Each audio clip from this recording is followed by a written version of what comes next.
Fringe Fanatics with Chad Lee and Chris Zane. And we are back.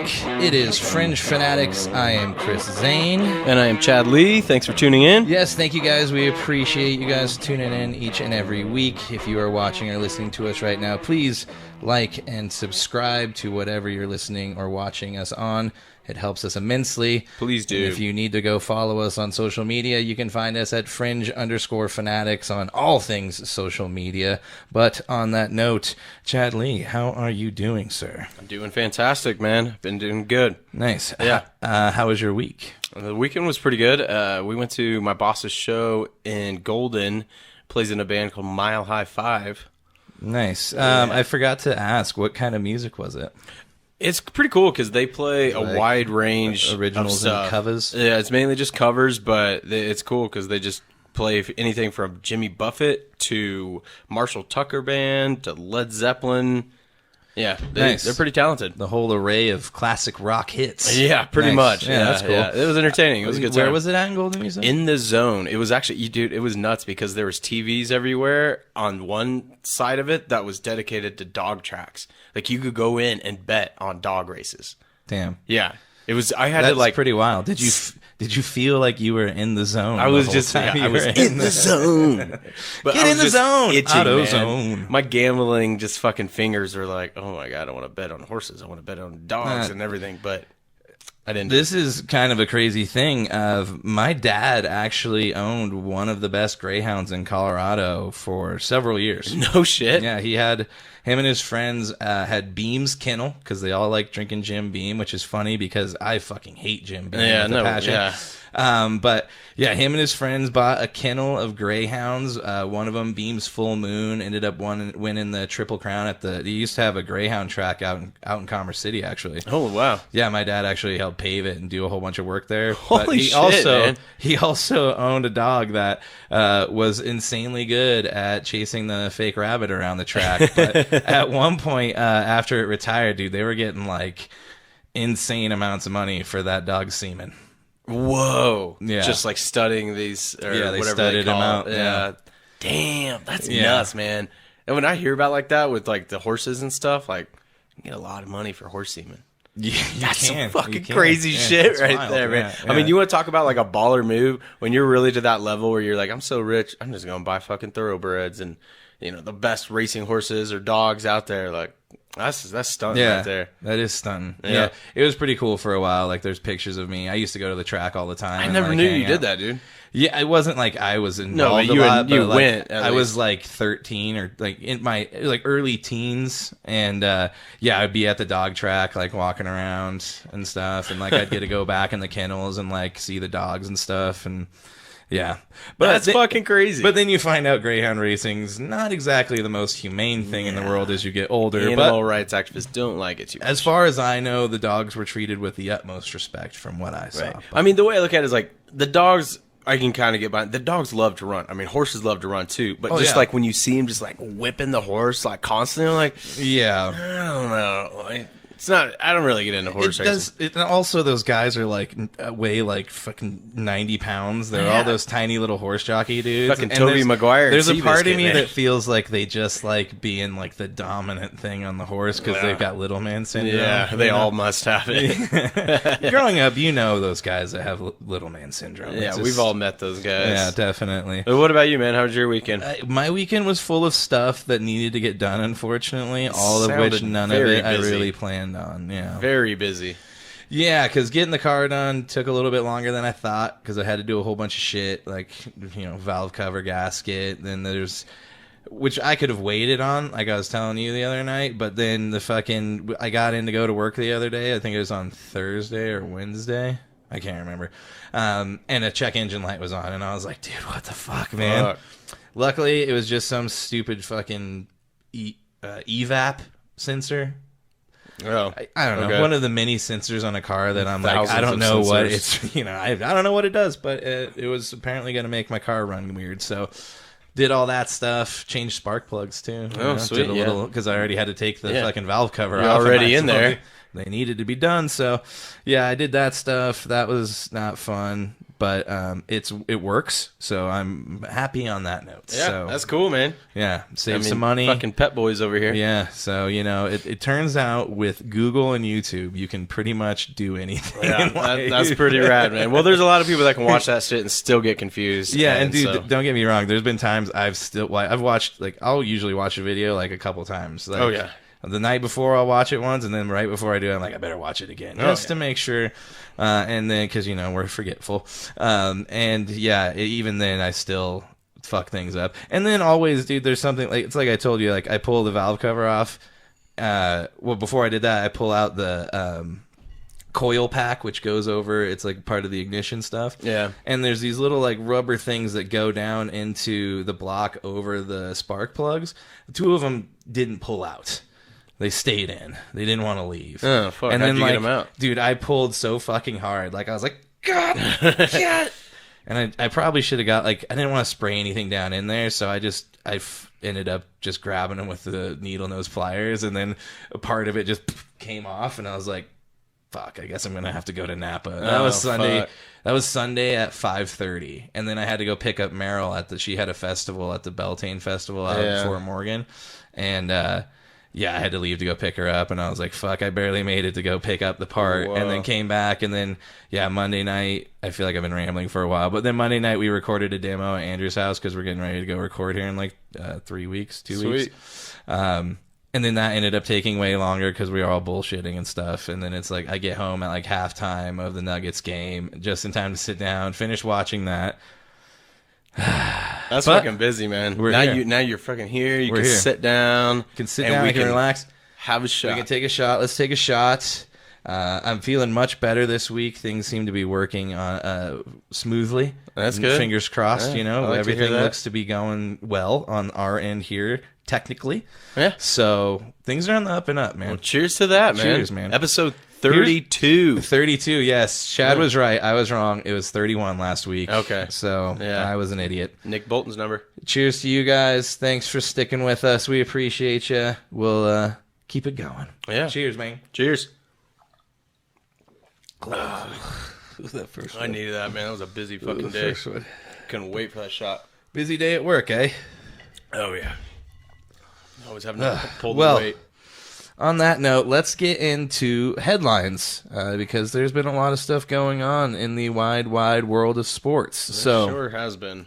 Let's start with the NFL. Chad, do you want to get us going on the NFL? Yeah, so we're just going to get right into the NFL draft. We're just going to run over a few headlines.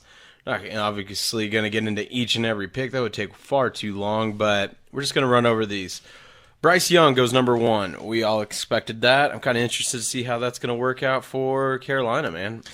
I saw a video or a picture of him at the podium, and he could barely see over the top of it. Yeah, he's pretty small. I don't know, I don't know what to think of it, man. I mean, it's not like he has like the best coach there. Look who his coach is, Frank Reich. Frank Reich had Matt Ryan. He had this experiment at Indianapolis that didn't really work out. But, we'll see. Then Houston kind of surprised everybody, and they tried to stock up. Went and got C.J. Stroud at 2, and then traded up to get the 3 pick and got Will Anderson. Yeah. So, yeah, they really stocked up. D'Amico Ryans really wanted to get his guys, and so... Yeah, when they traded back up, I was like, oh, man, this is getting wild. But the thing is like, who are they going to throw to? Their top receiver right now, can you name him? Oh, man, it's, no. Robert Woods. Oh, shit. He had 500 yards on the Titans last year. Yeah, that's crazy. Yeah, they need to maybe get O.D. Hop to come back to Houston or something. He says he's staying, man. That's what the beat on the street is, man. Yeah. He's staying in Arizona. I'm really glad the Chiefs didn't end up trading for him. Said he never wanted to leave, so who knows, man. Okay, then the next big thing is, I just got to say, really the... Philadelphia Bulldogs really robbed the draft. I mean, when it comes down to me, who won at least round 1, I think it's the Eagles. Yeah, definitely. I mean, trading back in and grabbing Nolan Smith, right? No, that was their picks because they got that number 10 pick was for the Saints, I believe, from last year when they shipped off somebody. I can't remember who. Okay, so they got Jalen Carter, and then who did they trade back in for? They got Nolan Smith. Oh, that's who I just said. That's what I'm saying. That was their original pick. Oh, okay. They didn't trade anything to get that one. That's just. Oh yeah. Okay, so my mistake. Yeah. But yeah. I think the what they did was, I think that first pick for Jalen Carter, I think they moved up like 1 or 2 spots to get Jalen Carter, which is both of those picks it's fucking insane. Yeah. Either of those guys. I mean, Jalen Carter was talked about being if those teams didn't need the QBs and those top 3 picks and stuff. Yeah. Jalen Carter was going to go number 1. I mean, if the Bears were smart, they probably should have taken him. But he also might have gone number 1 if he didn't participate in something that killed 2 people. Yeah, but, I'm wondering what's going to happen from that. But either it's way, one of those things like he was involved. Like, but you can't. I don't know if you can charge somebody for. I don't know. I don't know. It's a sticky situation. But we know the NFL. He'll get a slap on the wrist and be playing week 1. I'm sure. Yeah, probably. And then when it comes to Nolan Smith, dude, I was praying. I was like laying in bed. It's fucking like 9:45. I'm like trying to stay awake, and the Eagles had the pick they had the 30th pick right before the Chiefs, and I'm just praying like, fuck you, Eagles. Like, I know you're salty about us winning the Super Bowl. Don't take Nolan Smith. And what do? They take Nolan Smith. The guy's a beast, man. I mean, he ran 40 times faster than a lot of wide receivers did. Yeah, which is fucking crazy. It's nuts. So, I mean, their defense, which was already one of the best and had the second most sacks in regular season history, just got better. Yeah. So and I mean, they just totally rebolstered their defense, an already scary defense who obviously lost some people through free agency and whatnot, but they just restocked super. Like, I mean, that's who I would say won the draft. I think a lot of the pundits and the talking heads are saying Seahawks. Yeah, but I mean, you can do that when you have 2 first-round picks. Like, they draft really well.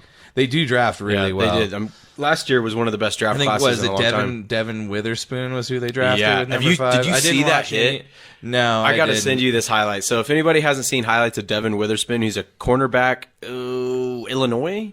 I want to say so. I think it's Illinois. Remember. You know me in colleges. That's hard enough to pay attention. Yeah. So I watch a little more college football than Chris. So he, all right. So they took him at 6, and I wasn't really. Oh no, they moved back, or did they move back? No, because they were at 5 or 6. Either way, the first highlight they show, and even I think it was Mel Kiper that said this is pretty much the only highlight you need to see. There's this, and you could tell this guy can read defenses, and he just lays the wood. There's this running back. It's a halfback swing pass.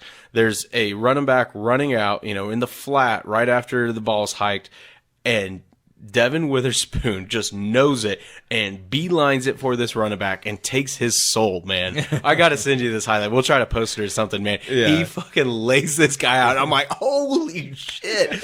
Damn, their defense just got better. I mean, really, you think about it, too. And I looked at their draft picks, like 5 of them were defense. And good defensive guys. So I really, that was their big weakness last year. I think I saw on Seattle radio, Pete Carroll was on. Shit, Jesus Christ, I almost forgot his name. Pete Carroll was on, and he was saying, they were asking him, well, did you think about taking a quarterback with your pick?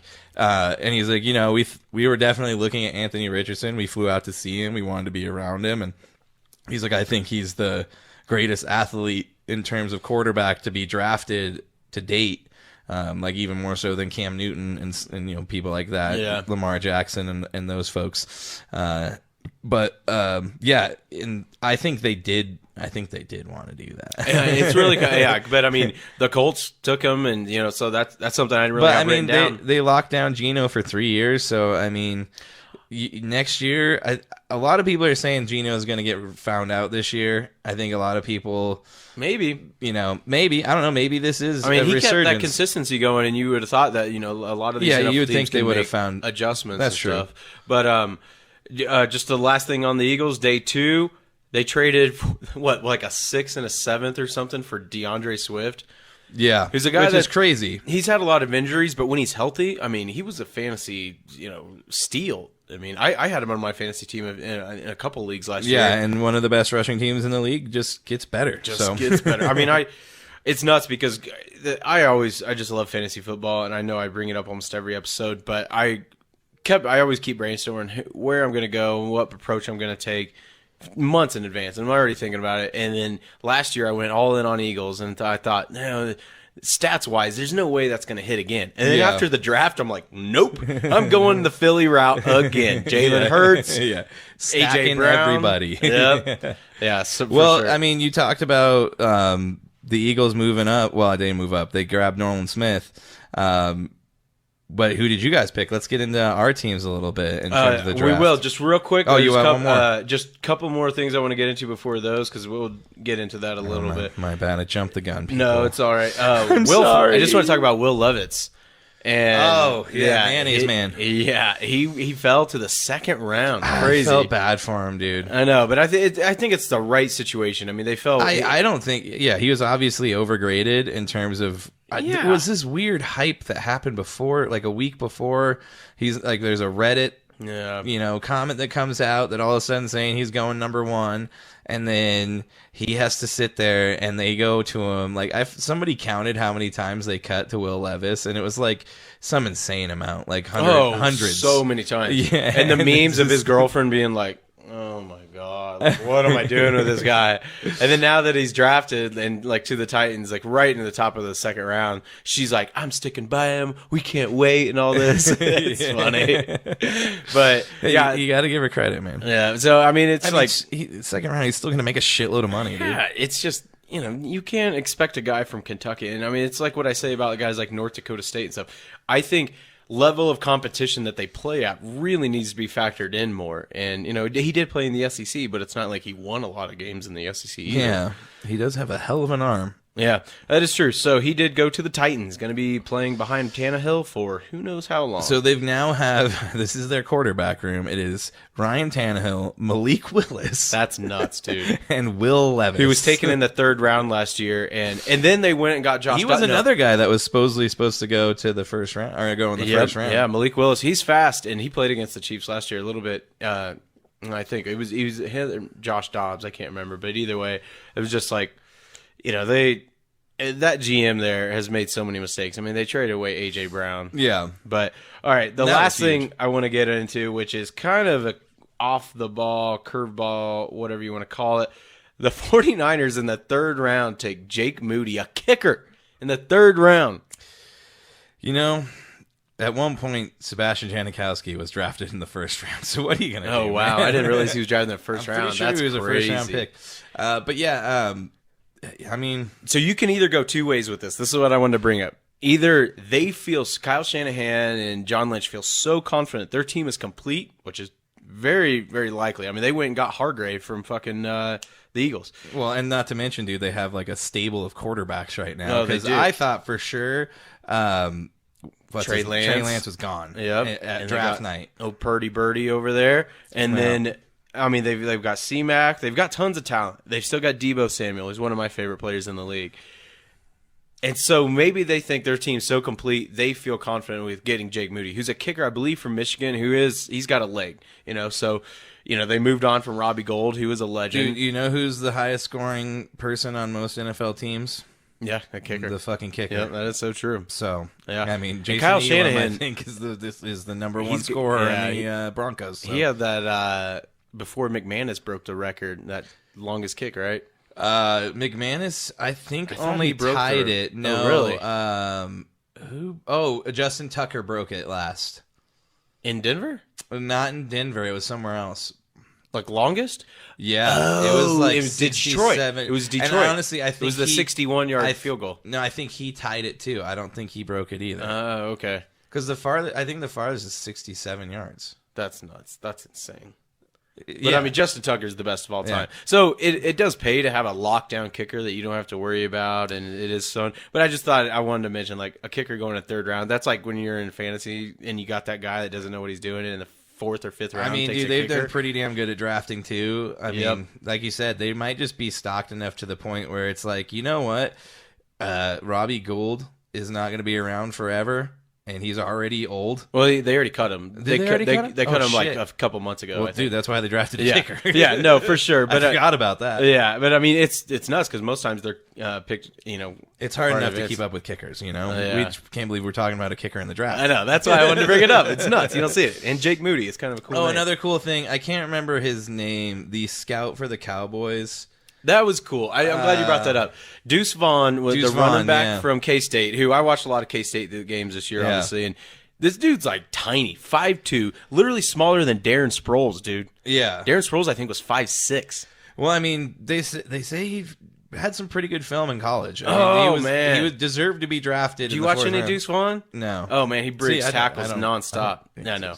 But, yeah, Big 12, I watched a lot of Deuce Vaughn, and especially K-State had a badass team. I'll probably be watching CU games this year. You know what I mean? That's about it. I wish we could go. They'd probably be $1,000 I think they're tickets. sold out now. Yeah. No, I mean, all the season tickets are, so we'll probably have to beat up a college kid to get his tickets. Sell him some weed to get some tickets. There you go. Yeah. So, yeah, I mean, Deuce, but to continue that, so Deuce Vaughn's dad is a Dallas scout, and there's a great video that we might have to find a post of it of Deuce Vaughn's dad calling him to tell him that we're going to draft you for the Cowboys. It's funny because he tried to play a joke on him. I was like, hey, son, my phone wasn't working because he's calling from the Cowboys. Yeah. And he's like, how would you like to come to work with me next week? Yeah, he's like, I would love that. Keep the tears. All the guys are drafting and stuff. But I mean, did he you broke see down when they drafted him. The meme, though, where it was like, what does this look like to you? Or eerie similarities of the Cowboys draft room, and it looked like the room of Dr. Evil from fucking Austin Powers and shit. Oh, yeah. It's like Jerry Jones. His evil lair. He fits that. Like, $1 billion. It's nuts. So, what I'm excited about, our fucking rivals, the goddamn Donkeys, finally got their shit together and got some good picks. I wouldn't go that far. I mean, we only had 5 picks because we traded the majority of them away to Seattle. But I did see a funny meme, though, before we get into this, where it wasn't really a meme. It's just a picture, and it was like, the Seattle-Denver draft is finally complete. And it's like, Seattle got Drew Lock, Noah Fant, and Shelby Harris, and then it listed all the picks. And I was like, yeah, the first three things you just listed aren't even going to be a part of the team, really. Yeah. Shelby Harris, they already cut. I was going to say, Noah they Fant, I don't know what he did last year. He barely played, did not produce at all, which is why the Broncos let him go. And then, Drew Lock. Yep. I guess he's the backup. But, I mean, they do draft well, so we'll see. Yeah, they draft well, so they'll probably, I mean, even if things, they would probably be okay with getting a top pick again next year and grabbing one of these next quarterbacks. I mean, those picks for Russell continue next year, don't they? I think there are, what is it? A second round next year or something, and a third? I can't even remember. Yeah. Well, so let's get into it. I'll cover yours first. Marvin Mims. I was really shocked, and that's why I give you guys, like I told you, the grades. It's like I feel I take as much merit as that as I do my grades in high school. Yeah. I gave you guys a B+ because you get the guys that I did look into. You guys drafted really well, but you guys didn't take enough linemen. I know you went out and you got some good linemen in free agency this year. But you that's got a why center. I was kind of bummed about Mims. Yeah. Because you have a stock of wide receivers, dude. Fucking Judy. Unless they get traded. Well, I mean, let's go down the wide receiver room real quick. Jerry Jeudy, who they just picked up his 5th-year option, which I'll be talking about here shortly. I'm going to run through some 5th-year option stuff real quickly. But then you've got Tim Patrick returning from ACL. So we don't know how he's going to be. Yep. You have Courtland Sutton, who also 2 years removed from an ACL. This will now be the 3rd year. Still not the same as he was. No. Lost his... He was like the deep threat, jump ball. He's going to get it. Good, yeah. That's not happening anymore. And then you've got KJ Hamler, who can't stay healthy. Yeah. He literally tore his ACL, had to have hip surgery, all on the same leg. Jesus. And then what happened to him last year? Several hamstring injuries last year, and then something else that shut him down for the rest of the year. I can't even remember now. Yeah, I can't remember. So, yeah, we do kind of have a stacked room, but then at the same time, there's a lot of question marks. So. Well, the argument for Mims is when I watched the highlights today on my lunch break, I almost wanted to turn it off because I was so worried about him torching the Chiefs this year. Hopefully that doesn't happen, but, dude, this guy can ball. His ability... His breakaway speed and how many times he got wide open. I know it's college, it's apples to oranges and stuff like that, but his ability to just adjust speed, go from what he would do a lot, what I noticed was kind of fake a post route, real kind of with that half speed. Yeah. And then once the corner bit on that, take it to the corner as like a flag route, and then just cut up field, gone wide open. Yeah. Man. And he's got hands, obviously, but I mean the dude balled out for Oklahoma. We've seen a lot of good Oklahoma receivers, CeeDee Lamb. The list goes on. Yeah, I don't expect you to remember all of those. There's a lot though. But yeah, and a lot of guys were like comping him to like an Emmanuel Sanders type guy, that smaller wide receiver. He is kind of short, a little shorter, a little smaller, but also a guy who can take that damage as being a littler guy. Because that was one thing about Emmanuel Sanders, dude. That dude got blown up a lot and got right back up. And usually got in people's faces He's afterwards. a tough dude, man. But yeah. I was stoked on that pick. For the fact that we do need a wide receiver, but I would rather them have gotten an offensive lineman. Yeah, I agree. We got one, but in the 7th round, I can't remember his name, Andrew Forsyth or something like that. He's an Oregon center. Round. A lot of people have him comped as one of the better centers. Just in terms of a few things. Who's starting center now? His name is, God damn it, Lloyd Cushenberry the third. Cushenberry. Yeah, like candy and bar. No, he might as well be. He's done okay, but they drafted him in the 3rd round. I think it was 3 years ago, and he just hasn't panned out. He's kind of been like, I mean, dude, that was the biggest weakness. I mean, last year when we played you guys, Russell Wilson got sacked 6 times. Dude, Russell Wilson was the most sacked quarterback last year. Yeah. So, I think he might have actually been the most sacked quarterback in NFL history. I don't know for sure, but I know he was up there. Yeah, he got sacked a lot. He holds on to the ball forever. It's his fault. He does, but that was all the rage about him when he was first, came out of college. Yeah, it was like he runs around like John Elway to some degree, just run around and throw a guy that just for some reason ran down the field because you were in the pocket for 12 seconds. Well, but anyways, let's move on to the next Drew one. Sanders. Yes, this dude is a hitter, man. I said a mauler because that's what I saw. There was a play where a running back kind of ran an outside zone, and the dude read it perfectly. Like you said, one of the analysis of him said that his vision was really good. But this running back took this outside zone. He was right there in the hole, and man, he like picked him up and pile drived him. I was like, fuck. Another one where I didn't want to finish watching the highlights. I'm like, damn, I hope that's going to get you a penalty in the NFL, probably. Yeah, probably. Yeah, he's a good player. Yeah, no, he definitely looks like a good player. He was one of these guys who he was at Alabama as a defensive end, and then he moved. Well, he entered the transfer portal. The transfer portal, as most of these guys do, especially when you're on a stacked team like Alabama. He goes to Arkansas, and they move him to inside linebacker. And like Chad said, this dude just turned into a playmaker. Yeah. I mean, he's all over the field. He's fairly decent in coverage, which is something the Broncos have been severely lacking. I did like the fact that they re-signed Singleton, and God damn it, I can't think of his Singleton outlaw. was good. God damn it, what's his name? Fuck. We have now 3 white inside linebackers, which is pretty funny. That's rare. God damn it, I can't think of his name. I don't know. Either way, I was excited they brought those guys back because they did perform well. But at the same time, yeah, we do need some more inside linebackers. That's one area we're definitely lacking in. Unfortunately, we have the 2 starters, and then from that, it's like, ugh. Yeah.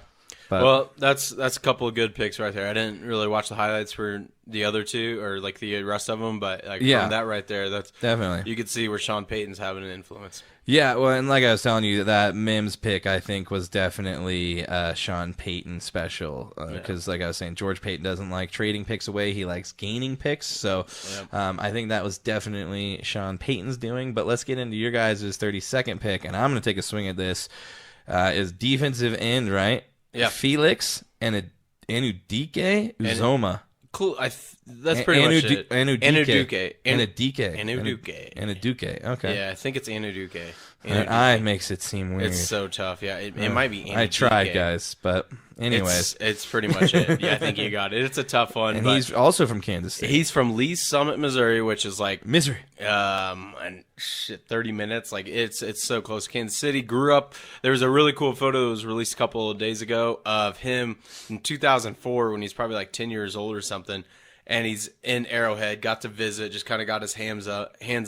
And then just recently after he was drafted there, and it's like before, and then like how it's going now. Yeah. It's so you love guys that when you draft them, they've been a fan of that team all their life, and he's a hometown kid, went to K-State.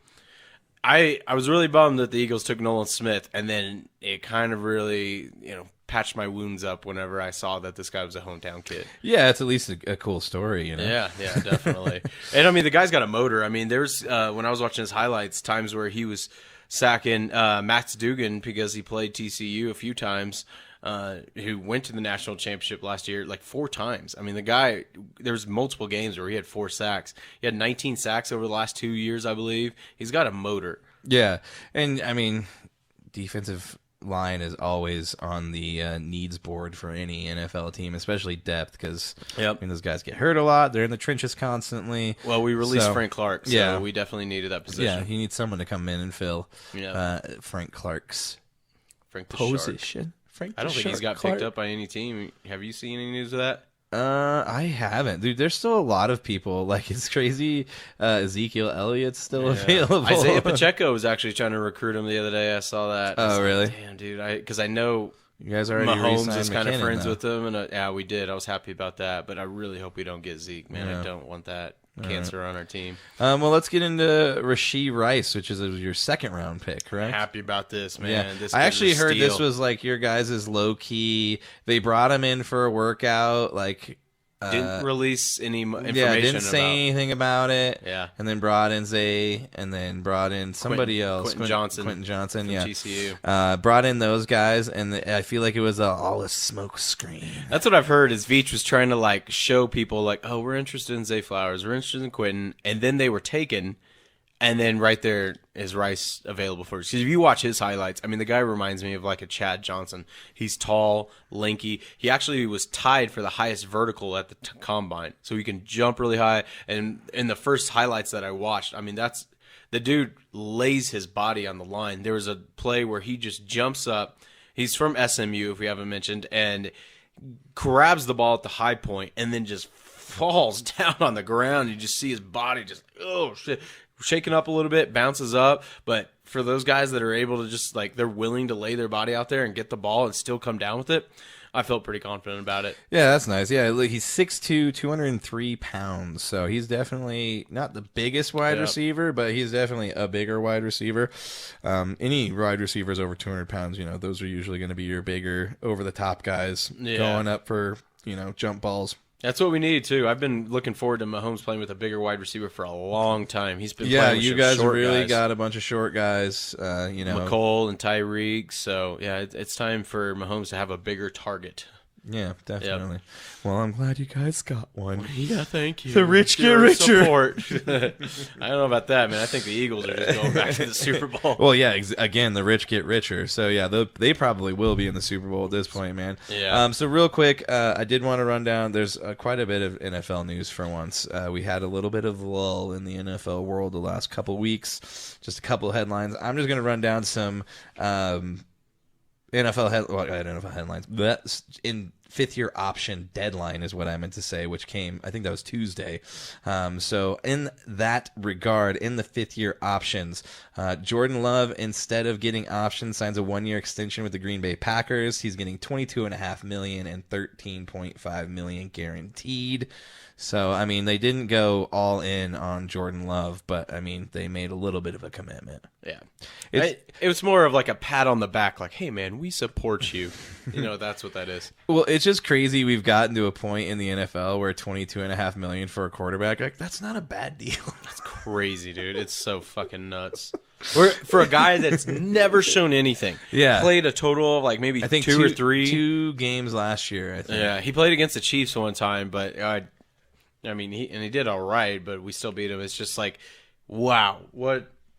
I can't believe they did that, instead of exercising the fifth-year option. So yeah, I feel like the option would have been the better way to go because he hasn't proved himself. But then at the same time, like I feel like they had to like bolster the fan base and be like, hey, we're trying. This is the path we're taking. We believe in him. I don't know if he believes in himself, but we believe in him, supposedly. Absolutely. So what's the next one? The next one is going to be the Chiefs re-signing Jerick McKinnon, which is something that you talked about. But the big thing about this is they decline Clyde Edwards-Hilaire's 5th-year option, which is crazy because I remember when he was drafted, everybody was like, "Oh my God, they got such a steal with this guy." I was very excited about he's it.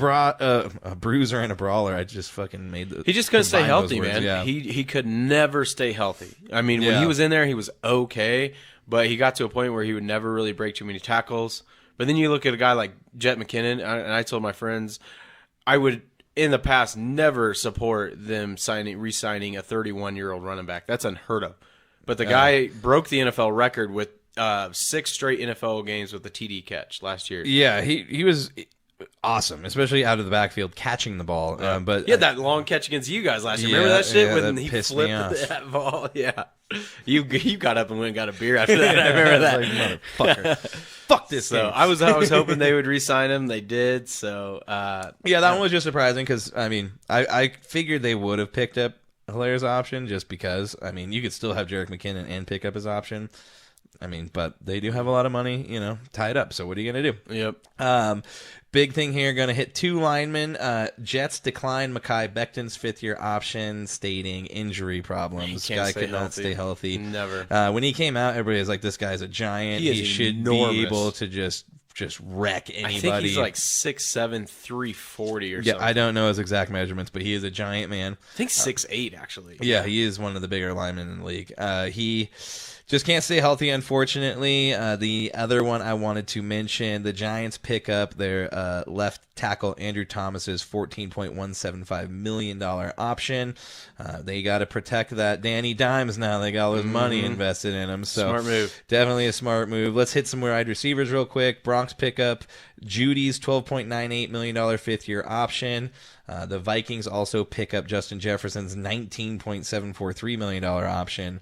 And the Cowboys pick up CeeDee Lamb's $17.99 million option. And also somebody you just spoke about a little bit ago, the Niners pick up Brandon Ayuk's $14.12 million option. Moving on real quick to a couple of defensive guys. The Cards declined Swiss Army knife Isaiah Simmons' 5th-year option. This was a guy that when he was drafted, everybody was like, this guy could play like almost every position. Like a 4-4-40. Yeah, he could play almost every position aside from D-end, obviously. He's like he could drop down and be linebacker. I think somewhere near Kansas City, and I was really hoping the Chiefs were drafting him, and then after we played them first game of the season last year, I'm really glad we didn't. I mean, if you watch the in-season Hard Knocks, he was like a healthy scratch for a few games. He was getting burnt by tight ends every single game. Yeah, it's just one of those things when you're really good in college, and then you got to go play these people who've, the top 1%. Yeah, and you're like, shit. Yeah, that's why they're this the best is in the hard. world. Best in the world. Another thing which is also crazy, the Ravens declined Patrick Queen's option. Yeah, that's another one. I mean, so I just felt the same way. The guy that coming was out like, of Ole Jesus Miss. Christ, this guy's supposed to be like the linebacker. He really was, Yeah. and he's super fast, and he's made okay plays. But it's like when you play linebacker, it's like what we were talking about with Drew Sanders. I mean, a lot of it is reading the offense, being able to read what's going to happen before it happens. Yeah. It doesn't matter how athletic you are. Yeah. What's his name for the Panthers who retired? Luke Kuechly? Luke Kuechly. They said like I watched a highlight reel of him, and he's diagnosing plays before it's snapped. He's like, it's inside run. He's like, inside run, everybody. And like, it's like, dude, that's crazy. It's like Peyton awesome. Manning-esque, where it's like, I know what this defense is doing. I know what they're going to move in to try to do. Yeah. And I'm just going to not let that affect what I'm doing. Oh, yeah. So- One of my favorite players growing up was Brian Urlacher. Brian. He was like a Ray Nix, Yeah. like fucking old school linebacker that, on his 3rd and 2, he's going to stuff it because he knows exactly where the ball's going to go. Like a Dick Butkus. Yep, exactly. Classic name for a football player, Dick Butkus. I know, like those old school linebackers. Remember when Brian Urlacher was bald and then he got hair and everybody's like, he looks like a fucking alien. He looks weird. He's like, dude, shave your head again, man. You look awful. Yeah. Once you go bald, you can't just all of a sudden fucking have hair. No, you can't. Because we all knew he was bald. It wasn't like that was a chosen, like, I just like being bald. No, you were bald. Yeah. You can't just have a full head of hair all of a Just sudden. come back That's looking all just normal, like, what man. the fuck? It's like Sammy Sosa going It's white. like when people have fucked up teeth and then all of a sudden they come back and you're like, well, you got your teeth done. Yep. You You can tell there's a difference. Yeah, there's definitely a difference. Let me see what else. Oh, one thing I did want to mention before we get into some bummer stuff.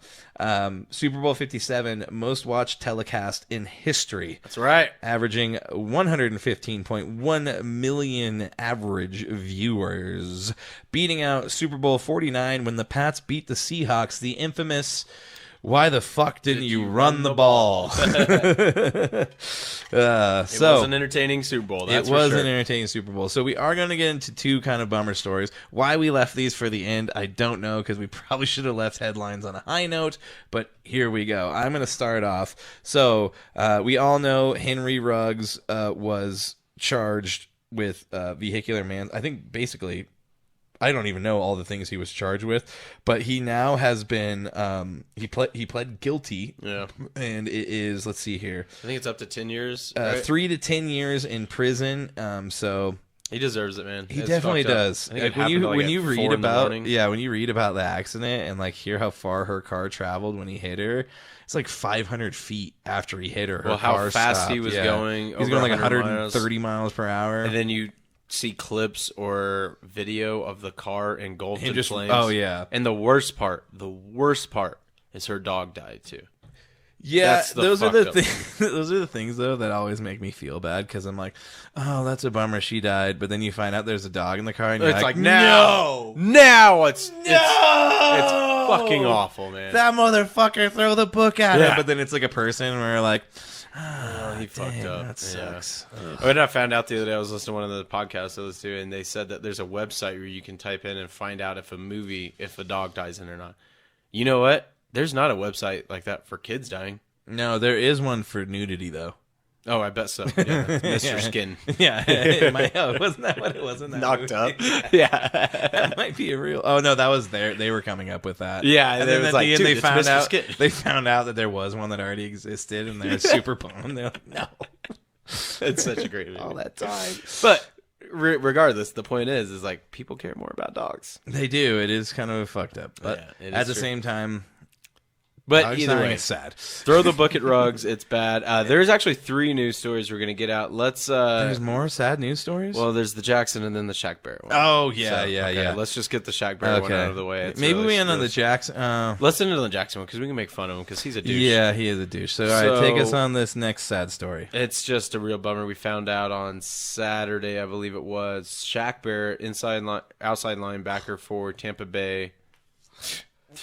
Dude, it's supposed to go in your mouth, not your Dude, nose. shot up my nose. Fuck, man. Oh, You God. doing? Snorting Mike's Hard No, I Lemonade took over a here. drink and like it like plopped and like right into my nose, dude. I've Got never... a hole in your nose. No, it flew into it, Chad. It Yeah. wasn't a hole. Just fucking around.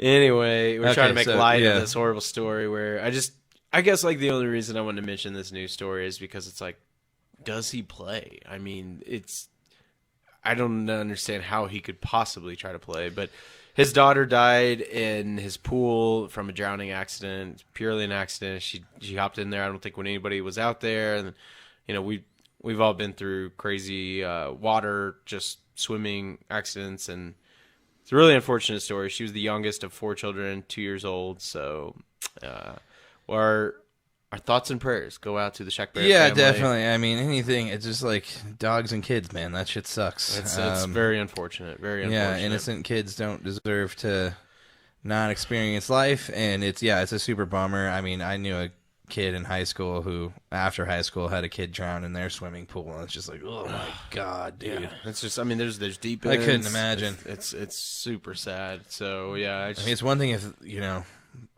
I mean, losing a kid at all is just fucking terrible. There's one thing. I don't know why I was trying to say that. But yeah, it's super bummer.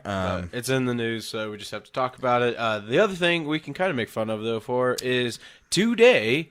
On May your buddy's brother. 3rd, yeah, he is my buddy. We text all the time. Patrick Mahomes' douchebag brother, Jackson Mahomes, was arrested for sexual assault, sexual battery,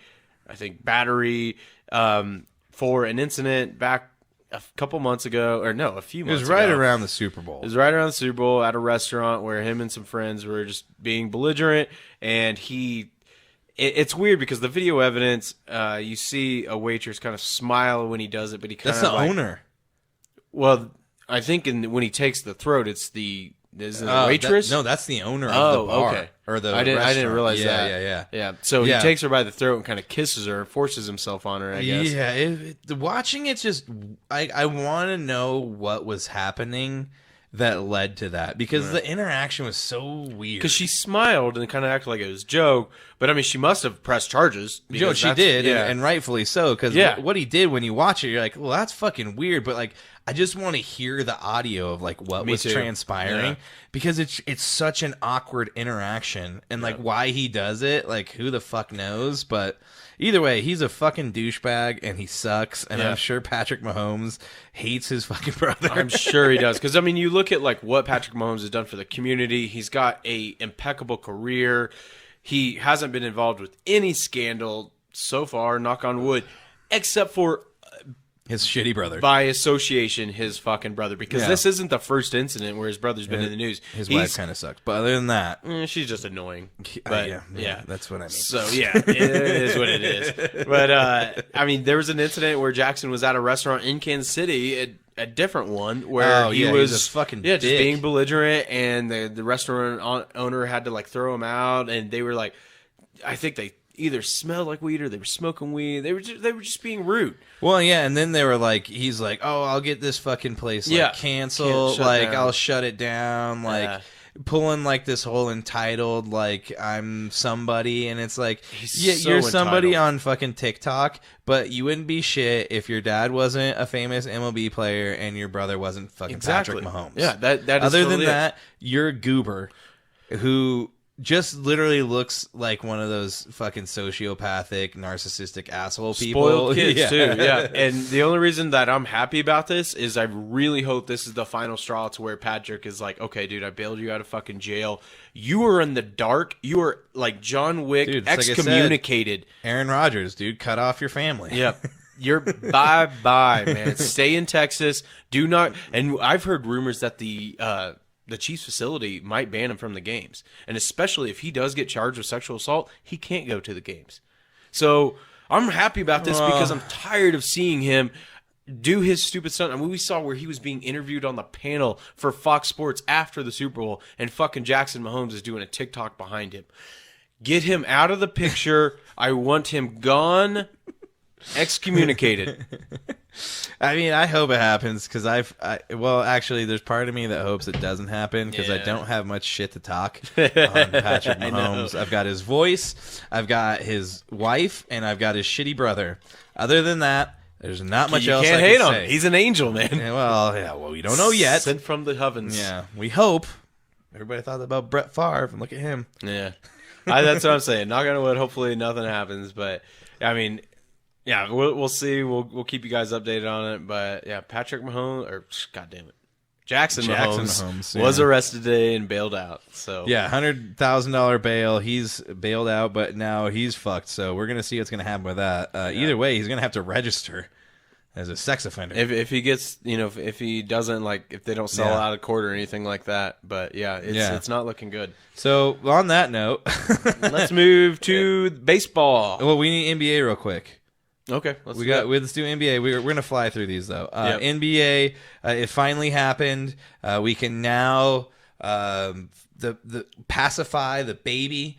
The MVP has been announced last night. It is Joel Embiid, and guess what? Winning the MVP has brought him back from a sore knee. He is playing tonight, and he's down by 8. Miracle. It's unbelievable. But I'm just excited now that we can go back to giving it to the best player in the NBA when you look statistically. That is Nikola Jokic. It is. And if you look at who's performing in the most important time, which is the playoffs, our man Nikola Jokic is doing MVP type things. Amen. So, hallelujah. On that note, yes, Joel Embiid is the MVP of the NBA. In the regular season, but in the playoffs, we might see if they did give an award for playoffs MVP. Well, it's the finals MVPs, technically. Well, I'm saying if they did give an award for playoffs, right now it would be Nikola Jokic. Oh, definitely, for sure. And the simple fact is, the best thing that could happen right now is that the Sixers and the Nuggets meet. I was going to bring this up tonight. I mean, so right now we'll get into it later in the fast break. But right now, the Sixers and Celtics are playing. The Sixers down by 8. Sixers are up 1 game on the Celtics.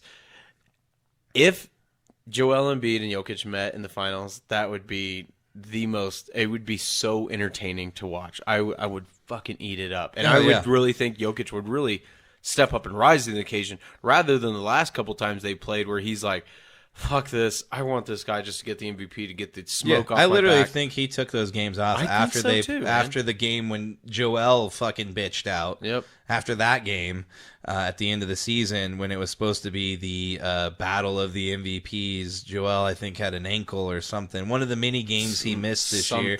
I think he's the reason why we have the 65 minimum game MVP thing now. Definitely. Which is, where he played 55, didn't he? I don't know what he ended at. I think that was it. It was barely 60 if he did.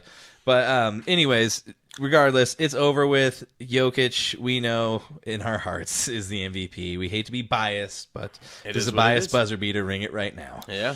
But anyways. And it's tough, man, because like I've said before, he is, I believe, the only Jayhawk to ever win the MVP. I would love to be thrilled about it, but he was just a one and done, so I don't even really consider that much of a Jayhawk.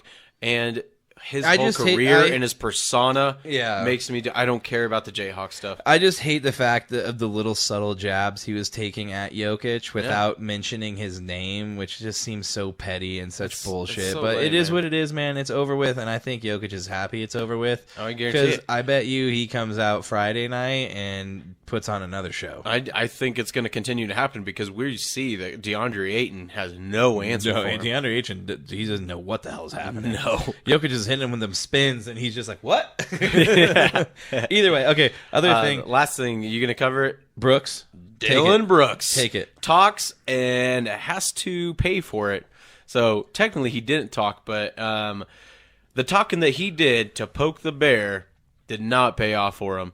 And so he got LeBron James and the Lakers all riled up, lost that series, and then was a salty little bitch about it and didn't abide to his media obligations after the game and said, I'm out, didn't talk to the media, got fined $25,000 for it. And then a couple days ago, news came out that the Grizzlies are moving on for him. Yeah, they don't want anything to do with him. And then shortly thereafter, he comes out and says, well, they didn't use me right. I want to be more involved in offense, but much like we were talking about before we started recording, he wasn't even involved in the offense anyways. No, what little bit of offense he was involved in statistically was terrible. He was the worst player out of both teams in the Lakers and Grizzlies series.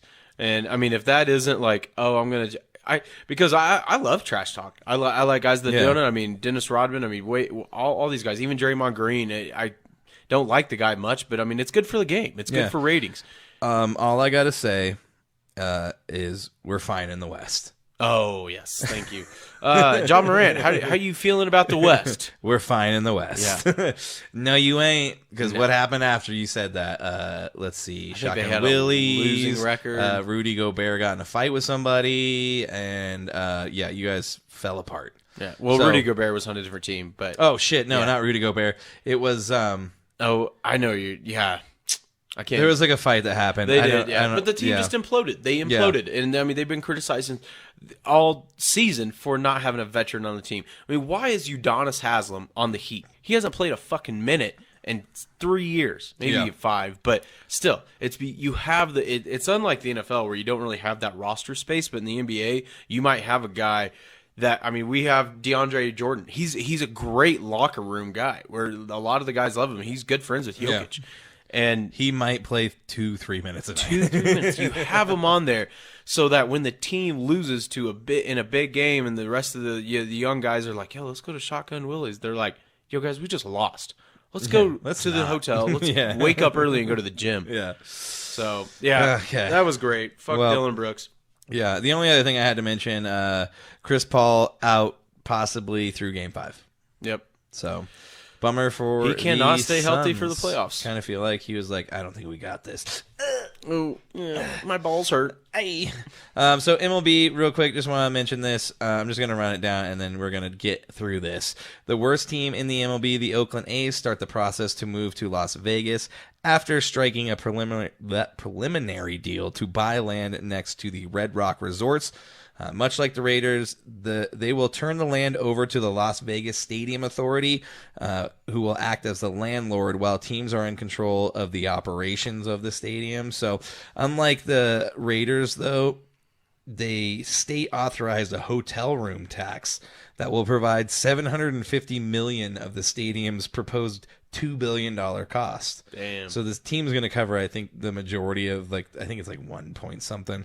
I don't know. They're going to get some other stuff, the mob and everything. So Yeah. we'll see how that all goes. But this could be ready as early as 2027, they're saying. Yeah. I mean, that'll be here before we know it, but it'll be nuts. I mean, Oakland, they've We'll had be the almost A's 40 years old by for then. a long time. Oh, no. Yeah, that's sad. Don't talk about that. Oh, and then one other thing I wanted to mention. The Rockies, who are the third worst team in baseball, have just lost their best starting pitcher, their ace, German Marquez, to Tommy John surgery.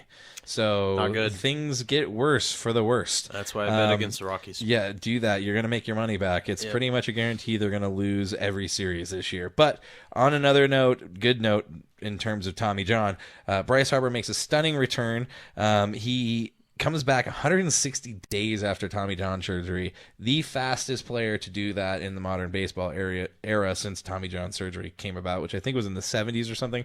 But he's doing so after learning a new position at first base to alleviate the stress on his arm. He was an outfielder, so he basically learned a new position, which first base, you just got to get good at digging balls out when the infielders throw them in the dirt. But he's gonna be playing here, I think, this week. If it's not tonight, it's soon. Pretty impressive. He's gonna start DHing for like a week, and then they're gonna put him in at first base. Yeah, that's a key player. But yeah, crazy. Yep. And then also games are down after the first month of the season, an average of 28 minutes from last year. Yeah. That's a lot. Yeah, I mean, I wish I was watching more baseball, but unfortunately the Rockies are just so fucking terrible. Yeah, I don't. I literally have probably watched 2 innings of baseball this year. Yeah, I don't in think I've full. watched any. Which is sad because we did talk a lot about how, and we still are talking about, there's a lot of stuff going on in baseball. And We I have think, priorities. Yeah. I mean, basketball and hockey finish up. We'll check it into it. Well, I mean, here soon, I was stressing, this last week because there's been so much, especially with the Avs and the Nuggets. It's like every night, and they're all 8 o'clock games or 7:30 games. Sucks, man. So this last week has just been rough. I Dude, mean, every night it's like 11 o'clock, and like the games just ended, 10:30. I mean, she falls asleep, and I put a headphone on and keep watching like Lakers or Warriors games and stuff just because it's fucking late. It sucks. Yeah, it does suck. Yeah. But the nice thing is, though, unfortunately, we have lost some teams. But the amount of games are dwindling. So we can spend a little bit more time on baseball. And now that it's dropped down to we have 8 teams playing right now, the Elite 8, if you will, of the Pretty NBA. much. Yeah. It's easier. So let's just run down this real quick since we are a month into baseball for our baseball fans out there. We're just going to give the division leaders for each division in the American League. The best team in baseball, the Tampa Bay Rays, lead 24-6, 24 wins and 6 losses. The Central Division, Minnesota Twins, 17-13. The West, Texas Rangers, 18-12. And then in the National League, the Atlanta Braves, my other team. I love the Braves because of my mom. 20-10. And then, just to back up real quick, I wanted to go back to the American League. I just got to mention the New York Yankees are in last. That's 16-50. I know they have a lot of injuries, but it's just so funny with all that money and the New York Yankees. They're in last. Well, yeah, and then you have a team like the Tampa Bay Rays, who's pretty small market. I think they're like 3 times, or only have like 70 million compared to like over 200 in terms of their salary, and they're doing way better. Yeah, they're doing really good, and they're playing a good team tonight with the Pittsburgh Pirates. But in the National League, like I said, the Braves top the East Division. Central, Pittsburgh Pirates, which surprised a lot of people because they were really bad last year at 20-10. And then the West Division, of course, you got the big money spenders, the Los Angeles Dodgers at 19-13. So, that is baseball. Yeah, that is baseball. And on that note, we are going to get into the musical break. And this week, or this month, we actually have a new musical break guest. Woohoo! They are MF Ruckus, which stands for the motherfucking Ruckus, if you were wondering. They are a super rad heavy rock and roll metal band out of Denver, Colorado. I would go as far as to call them Denver heavy hitters. They've been around for a while. Super cool dudes, super awesome band. If you see them live, it's one hell of a show. So the song we have, which is such a sweet name for a song, is Gasoline for My Party Machine. That is coming up right now. We will be right back. Stick around, everybody.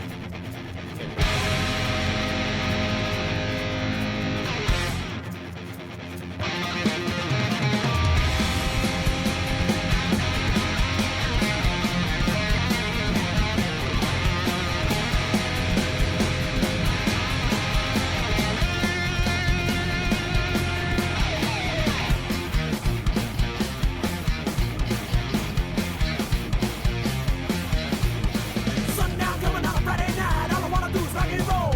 But the way I've been living, it ain't so forgiving, and I'm ready to find my soul. Life goes fast and kick you in the ass and leave you running low. I got the number, so I make the call. I'm ready, then I'm all ready to go, go, go. And I'm not advocating anything illegal or dangerous to society. It's just one man's opinion, but well, luck for me. I need a little gasoline for my party machine. I need a little gasoline for my party machine. Stone Cold Summer has got me thinking that buddy, there ain't no way. So I do a lot because I can out of it, buddy, every day. I think it's our time to dump my mind, everything just a little rest. Got a band with a friend, but the end of a friend that a guy like me like that. Call it some kind of weakness if you want to, but your words don't bother me. Well, you can call it inner strength that you found. I call it mediocrity. I need a little gasoline for my And we are back. You just heard Gasoline for My Party Machine, which we could all use a little gasoline for our party machines. We got a little bit right here, which we're going This to is take our a shot of gasoline. here in a second. Well, on that note, let's just take it. I'm saying. It's a shot of the turn. Gasoline for my party machine. This is a party. Let's take that shot on that note. To MF Ruckus. The motherfucking Ruckus. So yeah, MF Ruckus, super rad band. You can go follow them on Spotify. They've got a bunch of songs to listen to. All of them super funny, super rad. They got any music videos or any live? They do have music videos. They have yeah. live videos. You can find all that stuff probably if you go to YouTube and search MF Ruckus. I bet it'll come up. But they do have a couple shows. If you are in the Denver area, they have shows coming up. Let's see. We've got FOCO, July 20th. They're playing in Fort Collins. Then they are playing in Grand Junction on the 20th of July. And then they have a really big show at the Bluebird on 7/22. So they're basically doing like a weekend run of shows here in the Sweet. I guess the I-25 corridor, if you will. That's a good way of putting it. Well, Grand Junction's not really on the I-25 corridor, but yeah, Grand Junction's fucking far away. It's way far When away. you really start driving there, you're like, oh man, we have like 5.5 hours Oh, left. dude, it's nearly to Utah. Yeah. It's right on the. You're almost there. But on that note, MF Ruckus is the musical guest of this month, and you guys should go check them out. Please go follow them on Spotify and go check them out on whatever the fuck you want to listen to them on, because they're on everything, I'm sure. But let us get into the NBA Fast Break Playoff Edition. Well, Chris, since we are a day late of recording this, I just want to cover something that's just Not a little allowed. bit late news. Not Sunday. allowed. No, it's fine because it's got to be brought up. Curry's 50-point performance for the Kings, man. 'Cause I know they've already done game one of the Lakers. Yeah. That was fucking nuts, man. I really had the Kings picked in that game. He went off, man. Clay went cold. Yeah, and the thing is, we always think of at least this year, we always think of the Warriors as a terrible road team. Yeah. And then they go out and they win just a, knockdown, drag out game 5, and then they annihilate them in game 7. They did, man. It was just Curry nuts. it was the highest scoring 7th game of anybody, I believe think. it. His the only 50-point 7th game by anybody in a series. Yeah, I wish I knew, but I know it's like really up there. It was nuts. I was watching the game and it's like, no way, he just keeps fucking hitting them, man. It's that catch and shoot. He's the greatest shooter of all time. There's no doubt about that. He is, and I think that was kind of solidified after that game. Is like, okay, if you want to say Michael Jordan changed basketball in the 90s or the 80s into the 90s, maybe even into the 2000s, I think Curry changed basketball in the 2010s. Because you have these guys who can hit shots from anywhere. I mean, you're talking these guys will pull up from half court and hit them like nothing. Yep. And a lot of these guys coming in now were in their early teens watching Curry do this shit. Yep. You look at a guy his career and talk about changing the game. It's got to be brought up. Curry's 6'2". Michael Jordan was 6'8". Or 6'6", excuse me. Yeah. Ooh, I knew that. I don't know why I said that. Because LeBron James is 6'8". Yeah, too. and LeBron. But for a guy that's 6'2", it gives hope to those guys that are maybe a little shorter, and they're like, you know what, maybe I can make it. Let me just hone in on my shot and get it dialed in. Let us not forget about Muggsy Bogues, okay? Oh, yeah, that's for sure, man. He's like 5'8" or something, 5'7", dunking on people. Powell, not Norman, oh, shit. For K-State. There was Norman. No, it's Norman. Novell? Powell? No, but who was the little guy who boxed for a little bit and got knocked out? He was a Nugget. Nate Robinson. Yeah, Nate Robinson. He had some That ups, dude was he like could jump. 5'7" and was in the NBA dunk competition at one he point. Could jump. Yeah. But either way, I mean, it's just we're seeing greatness. I mean, I really think that, a lot of pundits out there are talking that, like, if Curry continues on this run and wins a 5th title, he might be up there in the Mount Rushmore talks, and it's hard to argue against it. I mean, he is statistically the greatest free throw shooter of all time. I think he's number 1 or 2 in 3-point percentage. It's nuts. 50 points. He's going to go down as the greatest shooter of all time in basketball. Larry Bird will have no competition. He will be the greatest shooter ever in basketball, which is just, it's crazy. When he gets hot, there's no stopping him, man. It's just like, because you can't guard it. He just catches and shoots. Yeah. And that's why anywhere. I don't know how you feel it, but we haven't even discussed this. If the Nuggets do beat the Suns, which I do feel that it will happen. Well, I think right now, if you're up 2-0, it's 92%. 92%. Yeah, 92%ers. Yep, I was on it, dude. I'm telling you, that Zach Bye recommendation, you never responded to that text, but I had to give you credit, man. Oh, I know you're busy. So he's really knowledgeable. He's one of those dudes. He came from New York. He's only been in Denver radio for like 5 or 6 years. So he is a Nuggets fan, or did he just get hired by Nuggets? He's on 104.3 The Fan.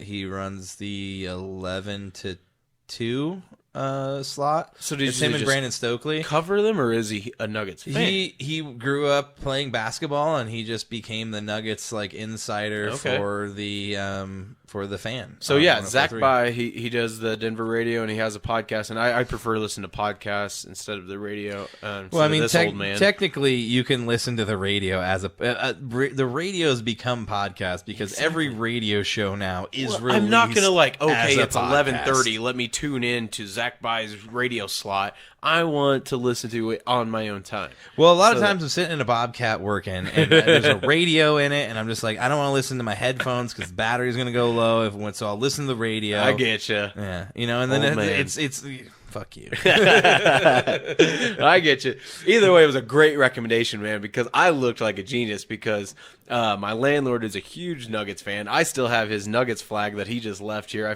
was like, it works for me. We're going to leave it. It's our flag now. It is our flag. I'll take that. Because I'll still admit to the day I die, you got me into the Nuggets. And it was like 5 or 6 years ago. I was like, dude, Kansas City doesn't have a basketball team.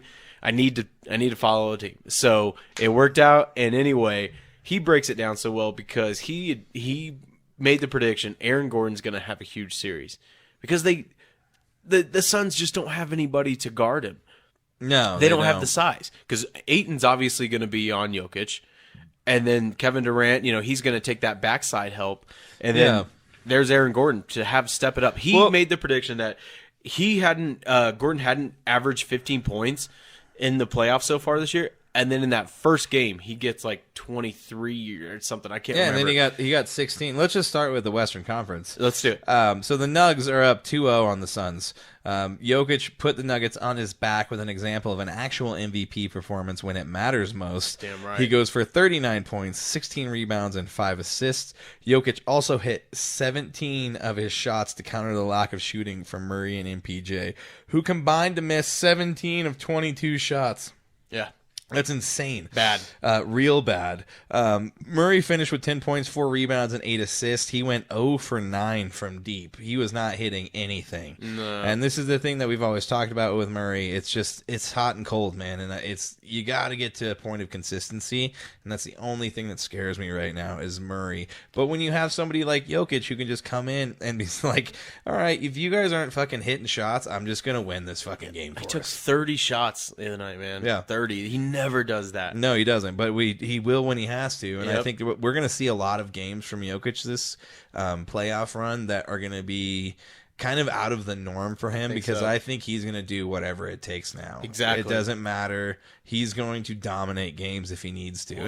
And if Murray and MPJ are hitting, 8, 3-pointers each, he'll let him do it. But he's still going to have a fucking triple-double, I bet. Yeah. I mean, I love when he gets triple-doubles because even if it's like fucking 18 points and 19 rebounds and then 10 assists, it's a great stat line. It shows how pivotal he is to making them win. And so I give him all the credit in the world because he put him on his back. And I got to say, like, I love his post-game interviews because he just lays it like it is. He doesn't go out there and try to talk shit. He doesn't go out there and try to, like, I don't know, be one of those huge ego type guys. He's like, because they're always asked, okay, the other guys weren't hitting tonight. Did you feel like that was your time to win? He's like, I saw it was open and I opened it. If these guys are open, I'm going to pass it. Yeah. It's the most simple, bland interview that's out there, but he's telling it like it is. Well, yeah, just like when they asked him the other night about the MVP race, and he's just like, I don't care. Yeah. And they're like, where are you going to be when the announcement's made? He's like, I'm going to be at the pool. Like he really does not give a shit. He doesn't. Another thing about Murray, though, jumping back to it, he was 3 of 15 from the field. MPJ had 5 points, 4 rebounds. He ended up going 4 for 4 from 3, so he at least was contributing from 3-point range. Yeah. But what else did he get? Oh, shit. But he was 0 of 2 from 3 and 2 of 7 from the field. So, oh, shit. No, I just fucking jumped over something. Sorry. MPJ had 5 points, 4 rebounds, 1 assist, 0 of 2 from 3, and 2 of 7 from the field. And then, thankfully, in a game that was a defensive battle, which I think the whole first half, it was bumming me out. I knocked over my shot glass. Son of a... I got too much shit going on here. All the first half, they were talking about, like, oh, my God, they've held the Nuggets to 40 points, and this is such a defensive battle. And I was like, they're ahead by 2. Yeah. Why are we talking only about the Suns? Because in a defensive game, the bonus was for the Nuggets is KCP showed up going 4 of 4 from 3. That's what I was meant to say. Yeah. He went 4 of 4 from 3, 14 points. He grabbed 5 rebounds and 2 assists. Aaron Gordon added 16 points and 2 steals. The Nugs held the Suns to 14 points, 28% from the field, and 0 of 9 from 3 in the fourth quarter. That is what ended up shutting down the Suns because after Chris Paul went out, I think it was what? I wrote it down. It was like late into the third quarter? In the third quarter, yeah. I can't remember how much time was left, but it was in the third quarter. He ends up coming up with a groin, and that was pretty much the end of it. But, Devin Booker and Durant are all the Suns have in this series. And that's what a lot of pundits have been kind of criticizing for is like, Monty Williams, are you kidding me? Like, do you really think that you can just beat the Nuggets with this 2-man game of Booker and Durant? Yeah. I mean, Durant went 2 of 12 from 3 the other night. Yeah, and the other thing is, too, I think they both played over 40 minutes. I think Booker was 45 and Durant was like 43 or 44. Either way, I mean, they still, when you play that much, you better contribute. Devin Booker, I believe, ended up with 35 points, 5 rebounds, 6 assists, going 4 of 8 from 3. And Durant got 24 points, 8 rebounds, and 3 assists. Unfortunately, outside of those two, like we've been mentioning, that's all there is. Yeah. Ayton was the only other one that had over double digits in scoring. He had 14 points, 8 rebounds, and 4 assists. Chris Paul, before he left, 8 points, 5 rebounds, and 6 assists. And it's just like, that's all you have. I think the bench had 4 points. 4 points. 4 points. I can't wait to say that, man, because there are so many talking heads that brought it up that is unheard of, okay? 4 points from your bench? Are you fucking kidding me? Yeah, I mean, look what our bench can do. I mean, that's why when they went into the series and even when they were playing the Clippers, I said, I want the Suns, because Monty Williams, even going into that first round, was just playing his starters to death, man. Yeah, and you saw the struggles they had with the Clippers last series too. I mean, it's just they're having to play everybody all the time. Like Durant, and it's a 2-man game. It's either Durant runs down and does the 1-man thing, or it's Booker, and it's basically, Zach Bye was saying this today. Speaking of Zach Bye, it's back and forth. It's just one or the other going down the court. He said you'll sprinkle it in a little bit with Ayton, make him take a post shot. He might make it, he might not. But these guys in Denver were not hitting shots. Dude, 2 nights ago, Jokic looked like he was unstoppable. And I meant to say, when we were texting back and forth, and you were like, dude, he just like gets fired. He got fired up, and we don't see that from him. I meant to. It was when Murray hit that shot. Yeah. It was in the. He was like fourth quarter. Yelling he got in his face like, "Let's fucking." That was the most animated I've ever seen. Jokic. Never see that, yeah. And you fucking love it, because this guy's just like a quiet, humble, fucking Serbian dude. Yeah, and I love that. But in the playoffs, you gotta see, because it's contagious. It's so contagious when you see your MVP, who is our MVP at least, get fired up like that. I mean, in 39 points, 16 rebounds. I mean, it's just. It's awesome to see. And then with Chris Paul getting hurt, you see that these guys, they don't have anything. I mean, it's pretty much unanimous as far as like the media out there that believe, they might take a game in Phoenix, but they need to win 4 out of the next 5 games. Ain't happening. That it ain't happening. Especially with half of them being here. It's not going to happen. Yep. No more than that. The altitude, buddy. The altitude, 52, not 80, even the man. altitude, man. It's just they don't have anything aside from the top 3 or top 4, and one of them is gone now, and Chris Paul. Yep. And Ayton has no answers for Jokic. Dude, Jokic is all running circles around him. It's great. Every time he gets in the post and he backs up, especially to the backup. Yeah, how do you say his name? Adebayo? Adebayo. Bam Adebayo. Yeah. Not Bam Adebayo from the Heat. I'm talking about the backup for the Suns. I fuck it up. I can't pronounce his last name. Shit. I don't remember. He's like the backup to Ayton. Yeah. Dude, anytime he's in there and Jokic gets it at that block, I'm like, take it to school, man. Yeah. Take him to school. It's so funny because he just backs these dudes down. And, it's just, it's like Stephen A. was saying the other day. He's like, I laugh because you shouldn't be seeing what you're seeing, basically. Yeah. Like, this guy just dominating people. I can't stand how many times Stephen A. is like, he can't jump over a curb and all this. I'm like, he doesn't You fucking probably can't need to. either. Yeah. Dude, when fucking Shaq, I loved it because Stephen A. is just on his high horse. He makes fun of everybody. But when Shaq and Barkley were comparing Derek White's hairline to Stephen A.'s? Yeah, I was dying, man. Yeah. I was dying. I was like, finally, someone burned Stephen A. Yeah, man. he deserved it. He does. So anyways, the longest break I think of the playoffs so far will be this one right here, as the Nuggets will not take on the Suns until Friday night. Yeah, and it sucks. I'm going to go watch Guardians of the Galaxy on Friday night, so I'm going to have to come out of it and immediately check the score. No, well, I'll try to make sure and not let you know what's happening. Don't text me until you know after how it is, though. I'll probably be drinking, and I'll just be like, God damn it, or like, this is awesome, and you'll be like, don't. Yeah, don't. Believe me, during the movies, I keep it on airplane mode. Yeah, I'm a Marvel fan. I'm a diehard Marvel fan, so I've got to go opening night. So that's why. But I'll catch it. I'll the game's at 8, so I'll still be able to catch a lot of it. Okay, that's good. Well, let's get into the Lakers versus Golden State. Last night, AD also put the Lakers on his back. He did, man. 23 rebounds. That's 30 crazy. 23 rebounds, 5 assists, and 4 blocks in the Game 1 win over Golden State at home last night. Oh, at Golden, it was in Golden State. Yeah. I'm sorry, that was weird the way I said it was that. Nuts because I mean they hit 21 threes. You know, the Golden State did. Yeah, I believe Curry, Poole, and Clay all hit 6 threes. Yep. And the Lakers hit 6 threes total. Yeah, but 25 free throws the Lakers had to 5 of Golden State. Oh, yeah.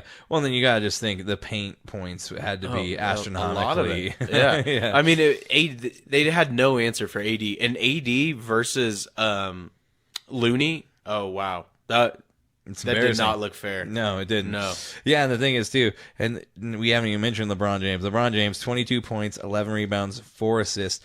Thankfully, he is no longer the guy on the Nuggets. Or the Nuggets.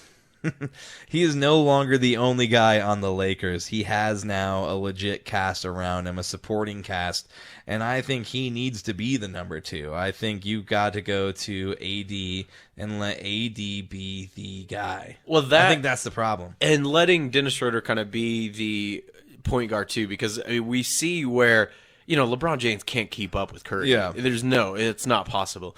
But Dennis, that little wiry motherfucker, man, he is running with Curry like, a mouse on cheese. Like, he's just all over him. Yeah, he really is. And like you said, Schroeder's just all over the place. 19 points, 2 rebounds, 3 assists. He was able to come off the bench and just pester Curry the whole night. He really was. I mean, Curry's still got his. He's going to. It's hard to stop that guy because he can just hit from anywhere. And no matter if you have a hand in his face or not, he's probably going to hit that shot. I thought for sure they were going to win. I fell asleep when it was start of the third quarter because, like we say, the games are so late. Or start of the fourth quarter. But I woke up and I was like, holy shit, the Lakers pulled it out. Yeah, I mean, the Warriors rallied back in that game, and Jordan Poole, he had 21 points, 6 assists, 2 steals, had a chance to tie it, but missed a game-tying 3 with 9.7 seconds left. Terrible fucking shot. Yeah. I don't know why he took that shot, and there's a lot of people today like, that is one of the worst shots you can take with that. Like, dude, run the offense a little bit. Get Curry open. I understand you're hot, but like, dude, you just got to get it to somebody, or just at least you need to burn more time, anyways. Well, he's the only one out of like the Warriors that really, I mean, other than of course Draymond, he talks shit. He really does. Like when he was hot early in the game, he was really up in their face, and it's like, dude, you just back it down a little bit. You're young. Just wait, okay? Don't poke the bear. Learn from Dylan Brooks. Yeah, seriously. Curry also had tied the game with 3 with 1:38 left in the game, but D'Angelo Russell answered right back. D'Angelo Russell's ability to provide pressure from the three-point line has definitely upped the Lakers. Right now, I don't want to face the Lakers. So I'm glad you brought this up. When we were talking about the Nuggets, I meant to ask you that. Who would you rather face? Golden State. Wow. I think you can nullify Golden State by being able to slow things down. Yeah. The Nuggets are better when they are running the ball sometimes, but I've been noticing in this playoff series, when they slow things down, they play more half-court ball. They're way more dangerous. I hadn't really thought about that, but you're right, because... And the only reason I kind of agree now and I'm coming to Jesus moment on this is AD's dominance right now, because we've seen AD really have his way with Jokic in the past. Draymond last year really did, but that's because Jokic didn't have any help. Yeah, and the other problem is I don't really know. Gordon's going to be the guy covering LeBron, but is that really like... I don't know if that's a fair matchup. I mean, we've seen LeBron's motivated. I don't know. We see Gordon guarding KD, and he's doing a pretty damn good job. Have you seen Christian Brown, Rock Chalk, numbers against KD? Dude, he's been doing fucking awesome. KD is 2 for 8. Yeah. He's 2 for 8 when Brown is guarding He's all him. in his face. Dude, I love his defense, man. Yeah, it's just like, the things I hate, though, is there was that one, I can't remember when it happened. They move the ball across half court, and they immediately throw it to KCP, and he just shoots it. And I'm just like, dude, what are you doing? I think it was like in the third quarter. It's like, now is not the time to do that, dude. Yeah. Run the fucking offense and make a play happen. Don't just take a fucking shot because you're 5 feet off the 3-point line and nobody's on you. Yeah. That's stupid. The only time I'm cool with that is when Murray does it. Well, yeah, Murray gets that leeway because he's Murray. He's Murray, and that's because that's why. Bubble Murray back, which we gotta say, Bubble Murray's dead. Dude. It's new. It's just Murray. That's Murray. what he said. Yeah. Yeah. But, dude, we got to say, though, KCP was 4 for 4 the other day. He really redeemed himself in that last game. 4 for 4 from 3. Yeah, 4 for 4 from 3. He had a lot of dagger shots, so I was just like, that's what we needed. In the clutch time. Yeah. He's also had a lot of good, just like defensive plays, too. Rebounds. He's sneaky. He just sneak in there and grab a rebound, and it's nice to have that. But, shall we move to the East? Anything else on... they play in Golden State Thursday night. So, but yeah, you got to be able to stop AD and LeBron, and that's the one thing that scares me. I feel like they are just that bully ball type stuff that could just overpower the Nuggets, where I think with Golden State, you've got the finesse of the 3-point shooting. If you can just nullify them and make it just a Clay and Curry game, just like they are with Phoenix, you have a chance to win. But that's a good point. I think you're really getting me to come around on that. Well, I mean, hopefully, this is things I'm hoping for. I feel you, though. Let's move to the East. Yeah, let's move to the East. So we've got the Heat taking on the Knicks. Jalen Brunson became the first player since Carmelo Anthony to have a 30-point playoff game as the Knicks beat the Heat 111-105 last night in New York. This was last night. Yep. Oh, my God. I forgot about that. It was a great game. Yeah, it was a great game. Brunson added 5 rebounds, 2 assists, 2 steals after going 0-7 from deep in Game 1. He was the hero of this game. While the Heat were without Jimmy Butler, the Knicks saw the return of Julius Randle, whose left ankle kept him out of Game 1. He added 25 points, 12 rebounds, and 8 assists. Josh Hart had a huge role as well, going for 14 points, 11 rebounds, and 9 assists, and R.J. Barrett scored 24 points. Caleb Martin, though, what were we about to say?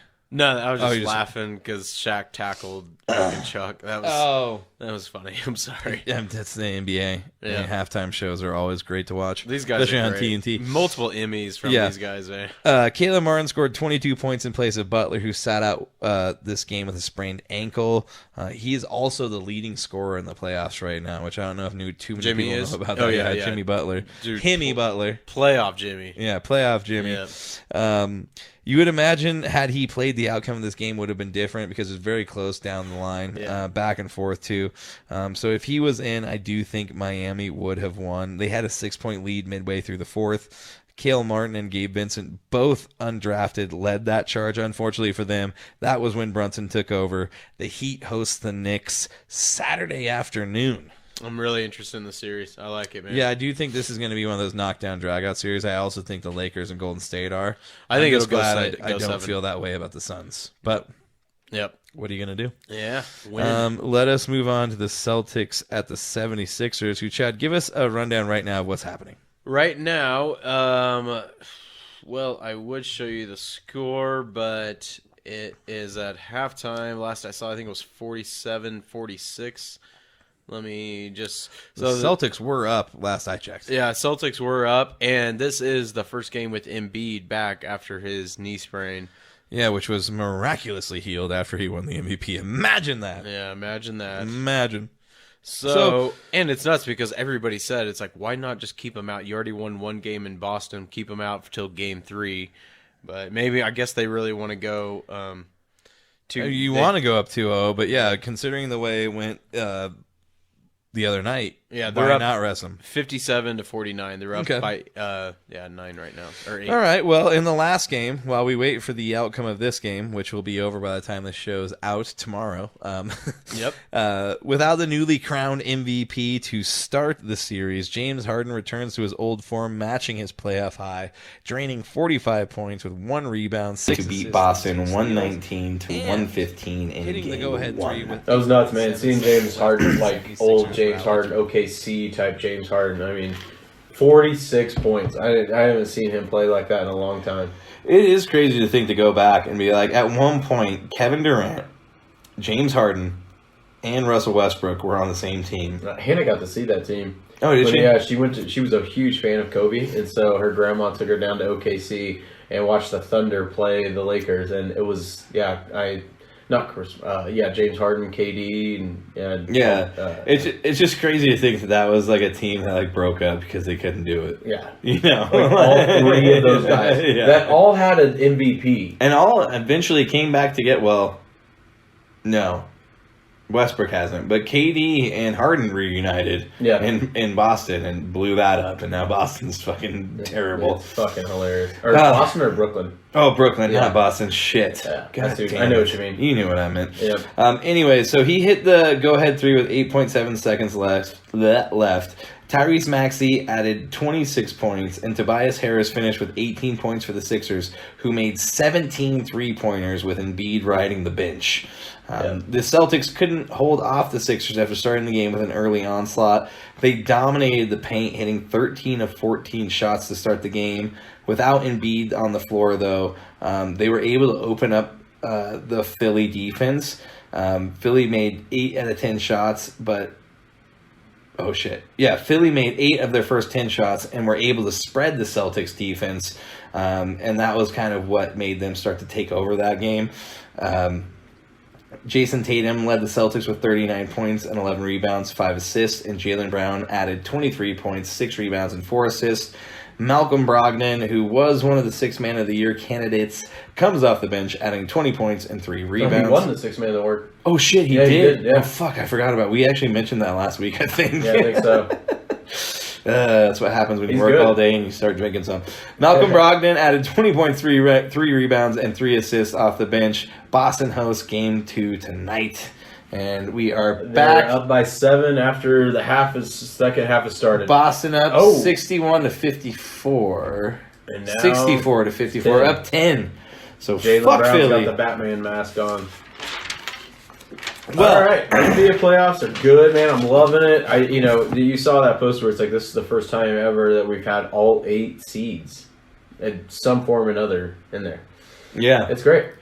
Yeah, it is nice. It's good. Things are changing a little bit, switching it up, making it more interesting. Yep. So, on that note, let's get into UFC 288, Chad. This is your wheelhouse. Let's do it. Take us to Pound Town. Pound Town. That sounds so bad. We gotta go with the Octagon. I want to call it. We're definitely not going to call it Pound Town. I want to call it Pound Town. That sounds a little raunchy. We're gonna get canceled. It's okay. Censored. It's okay. All right, we'll start off with the co-main event: Belal Muhammad versus Gilbert Burns. It's funny. I feel like I was just talking about Gilbert Burns a few episodes ago. You were. Yeah, because he took a quick turnaround. There was a fight that was Charles Oliveira versus Beneil Dariush. That got canceled because Charles Oliveira got hurt. So now we get this fight, and this is pretty much to set up the next. Whoever wins this fight will probably get the fight against Leon Edwards coming up. So this one, I tried to do the over and under, the underdogs, basically. Ooh. I tried to finally get into that for sports betting. You guys plus minuses?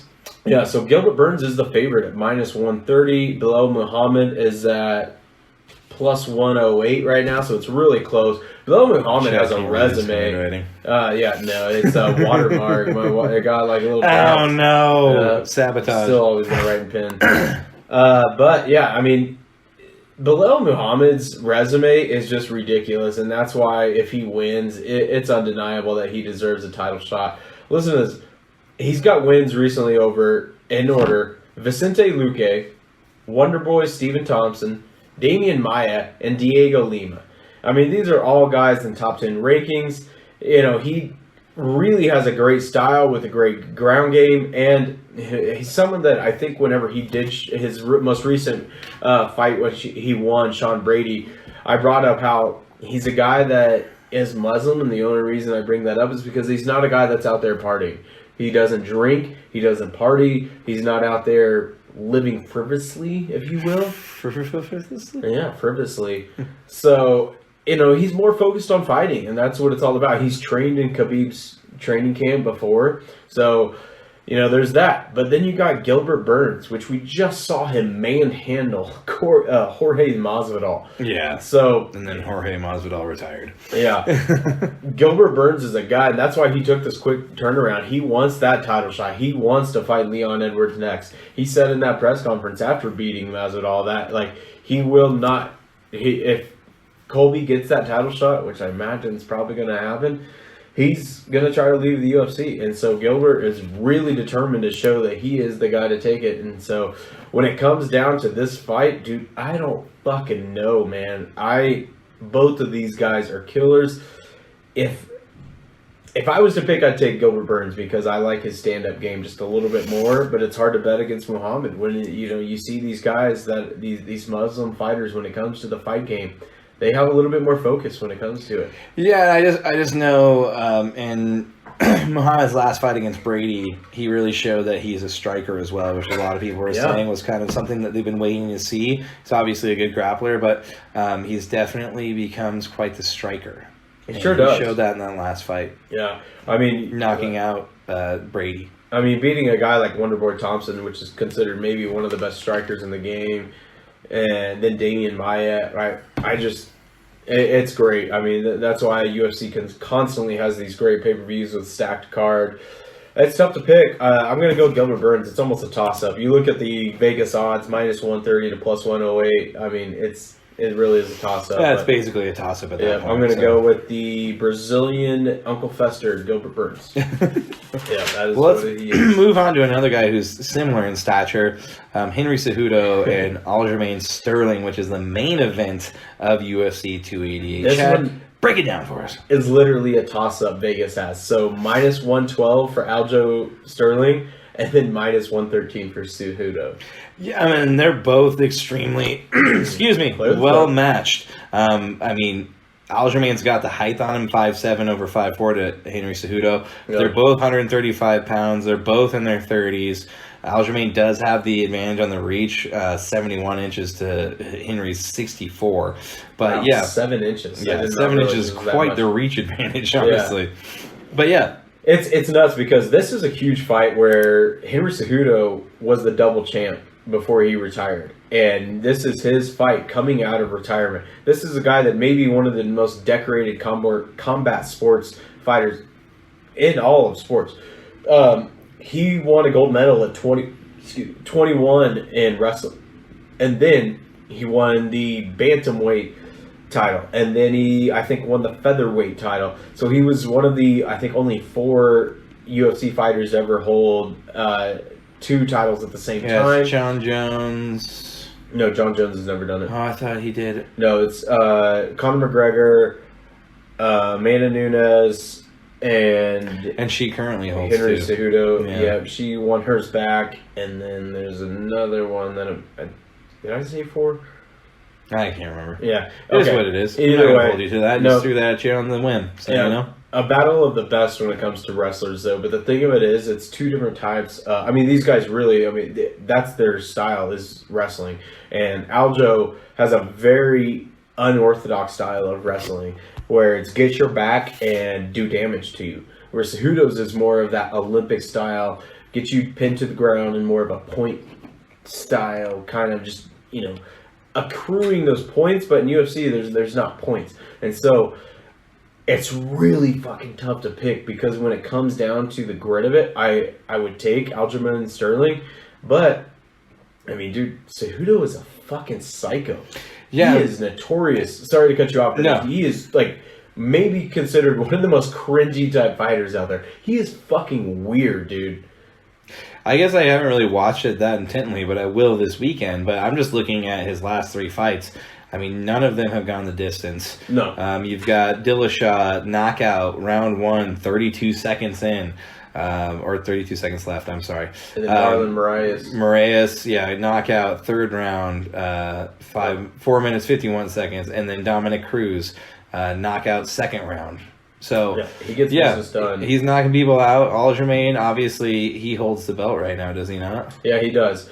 And the last time we saw him, he was beating Peter Yan, and then I know there was another fight that just recently, wasn't too long ago, that he fucking fought. I can't, goddamn, I know there was another fight. Aljamain? Yeah. Who was let me tell you who he fought. I'll tell you right now, okay? Really Peter Yan twice, actually. So, Sandhagen was June 6, 2020. It was a submission, round 1. Peter Yan win, DQ. That was when he kneed him in the head.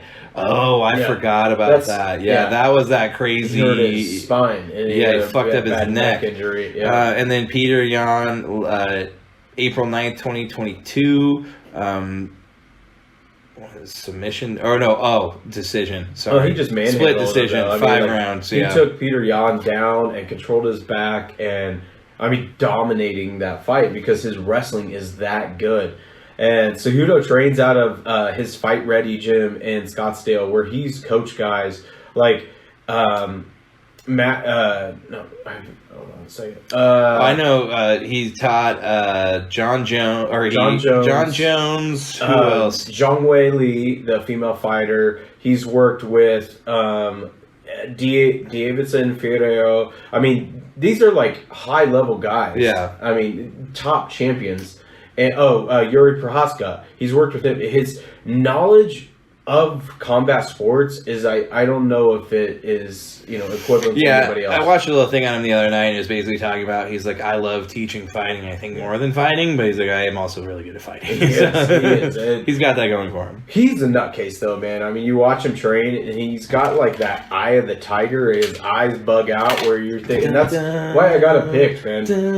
If you're gonna follow me on this and you're gonna put money on it, take Cejudo, because when it comes down to just combat sports, whoever is the most like a lunatic in the ring, in the octagon, if you will, they're gonna win. And I think it's Cejudo in this, and I believe he cements his legacy as one of the best bantamweights, and he gets his belt back from Aljo. But I hate to see it. Most times, and I've said it before, I always lean towards the Mexican fighters because of my heritage, but I can't say I want this because he is weird, man. He's just cringy, dude. I just don't like his personality. He's a weird guy. Yeah. Even some of his the pre-fight interviews and stuff is just like, you seem dumb. He talks a lot of shit and everything like that, where Aljo is Jamaican heritage, American, and he just...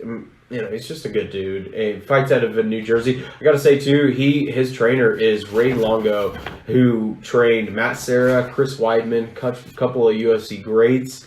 And I don't know. It's great because it's two of the top wrestlers in the UFC. So I'm really interested to see if it's going to be more of a ground game or go more of a stand-up. I think if it's stand-up, I think Aljo can take it. He has good boxing skills. But I just think Cejudo's got that psycho in him. I think he really wants to. It's more about legacy to him, where I think Aljo's more of like, I want to keep my belt. Yeah. Well, we'll see how it goes. That's going to be Saturday night. So the last thing I just want to make a quick mention. Try to pay attention to Drew Dober on there, Denver kid. Yeah. It looks like he's like made out of marble, dude. He's cut like he is an Avenger. It's ridiculous. He's a really good wrestler. He's had decent success in the UFC, but he's been on a lot of main card pay-per-view, so he's pretty good. So if you guys want to follow some Denver fighters, because Denver's got one of the best fight scenes and training camps around, Drew Dober. There you go. You might not know this, but you remember Kevin, our old manager, he actually worked for Muscle Farm, and they actually had one of the better training facilities. I think Dillashaw was working with him too, right? Yeah. Well, on that note, we are going to be getting into the penalty box. Yes, sir. The penalty box coming at you. We've got the Eastern Conference. I'm going to kind of run through these because we've already gone a little bit longer. So we're just going to fly through these. In the Eastern Conference, the Maple Leafs versus the Panthers. The Panthers lead 1-0. The Leafs defeated the Lightning in 6, ending a postseason drought that went back to 2004. And the Panthers knocked off the Bruins in 7 games with 3 straight victories in the first round. The Panthers continued their unlikely postseason as they beat the Leafs 4-2 tonight. 4-2 last night in Toronto. I started writing some of this the night before. 4-2 last night in Toronto. Sergei Bobrovsky made 34 saves, and Matthew Tkachuk had 3 assists to help the Panthers claw back from blowing a 2-goal lead in the opening game of the series. To round out the scoring, Sam Bennett had a goal and assist, and Carter Verhaeghe and Nick Cousins all scored for Florida. Alexander Barkov also had 2 assists. For the Leafs, Matthew Nice had his first goal as an NHL player, and Michael Bunting also scored. Ilya Samsonov stopped 24 shots, and Toronto had multiple opportunities to tie it in the third, but they never manifested. We do need to talk about, I sent to you the other day, the hit on Matthew Tkachuk. Yeah. The one where he got lit up in the open That was ice. nuts, man. I mean, he looked that was rough. concussed. His glove flew like 30 feet. Yeah. I mean, just I don't even know how it flew off of his hand. It was like, shoo. My first thought was like, what flew off of him? Yeah, I had no idea. It was nuts. I mean, dude, he got lit the fuck up. He definitely did. So that was one of the things I wanted to mention about that game. Moving into the other game in the Eastern, or the other series in the Eastern Conference, New Jersey versus Carolina. The Hurricanes defeated the Islanders in 6, and the Devils defeated the Rangers in 7 in the first round to advance to face each other tonight as we speak, if I'm not mistaken. The Hurricanes are up 3-1. 6:55 left in the second period. I'm sure the Devils are pretty tired after just playing a couple days ago, but in a Game 7, and the Hurricanes, they're a good team. They are. Yeah. The Hurricanes are sneaky, and like we talked about earlier in the year, they were one of the worst teams last year, and they made one of the best turnarounds to make it all this way to this point. So pretty wild to see. Let us move into the Western Conference, though. Seattle versus Dallas. The Stars defeat the Wild in 6, and the Kraken took out the Avs in 7 games, which was a super bummer for us because we were really hoping for a deep playoff run from the Avs. But unfortunately, man, everything that happened to the Avs, we're lucky they made it as far as they did. They had so much adversity this year. I am really shocked that they made it this far. Yeah, and I think losing Nichushkin there in the last series and basically, well, in the Kraken series, and him basically disappearing for whatever reason has definitely... We didn't even say fucking Cogliano broke his fucking neck on the play where the other guy didn't even get suspended. Yeah, which is insane. That's insane. I mean, his head was clearly towards the boards. In the boards, gets slammed into the boards, and he breaks one of his vertebrae in his neck. So I think the NHL really needs to look into corruption. The tinfoil hat, look into it. Corruption. Yeah, I don't know. The safety weird. committee is just all over the place on these things, and Yeah. it's hard to figure out what exactly is and isn't a terrible hit in the NHL. But let's move in. Well, we're already talking about them. I'm sorry. So yeah, the star of the stars, which you wanted to talk about earlier, was Joe Pavelski. He got the scoring going in the first period as he scored twice. The first coming just 2.5 minutes into the first. Unfortunately, the Kraken would rally back in the first with 10 minutes to even, or rally back in the first within 10 minutes to even it at 1.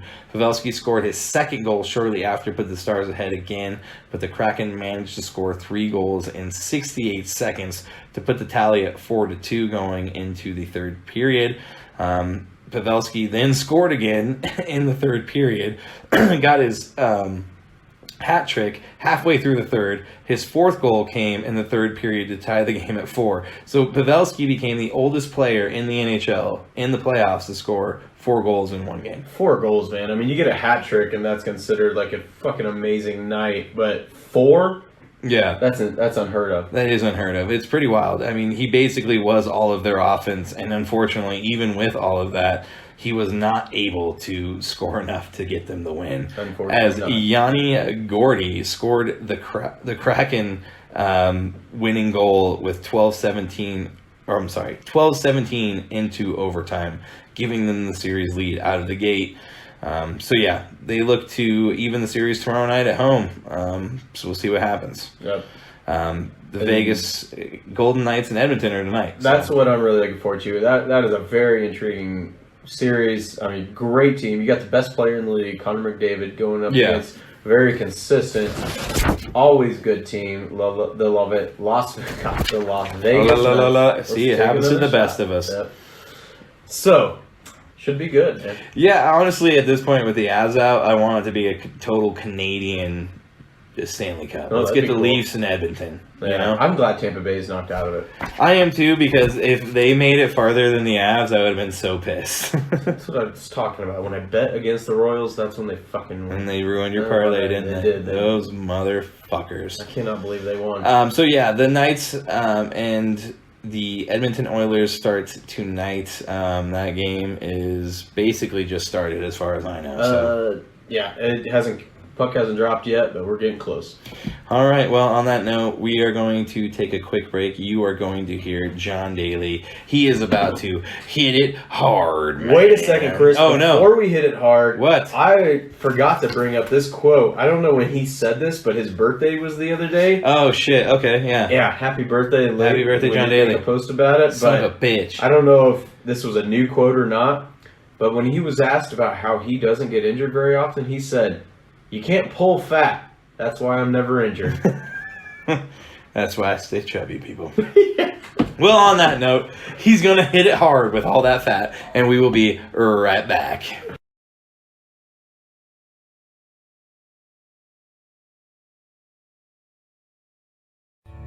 I hit it hard, man. So far, man. No laying up, no holding back. Ain't afraid of nothing, it's a natural fact. I hit it long, man. Till it's gone, man. Keep taking chances, live it large. I hit it hard. And we are back for the final time of this episode. You just heard John Daly hit it hard, man. And that means we are getting into this week's DDOE. That's right, the Daily Dose of Excellence. And this week we are featuring the women's softball team from the Oklahoma Sooners. They won their 11th straight Big 12 regular season title over the weekend during their sweep of their conference foe, Kansas. Chad's going to have a bad feeling about that one since his favorite team is Kansas.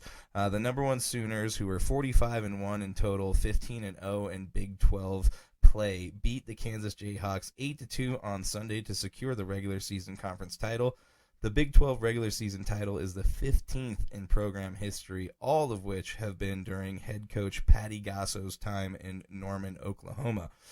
OU was powered by Tiare Jennings' 4-hit, 3 RBI performance that featured a home run. Alex Storako and Jordy Ball combined in the circle to hold Kansas to 5 hits and 2 runs. The Sooners have won 24 straight Big 12 conference games and 53 straight series, and that includes 45 sweeps. So we are talking total dominance of women's college softball here, people. They are winning a lot and often.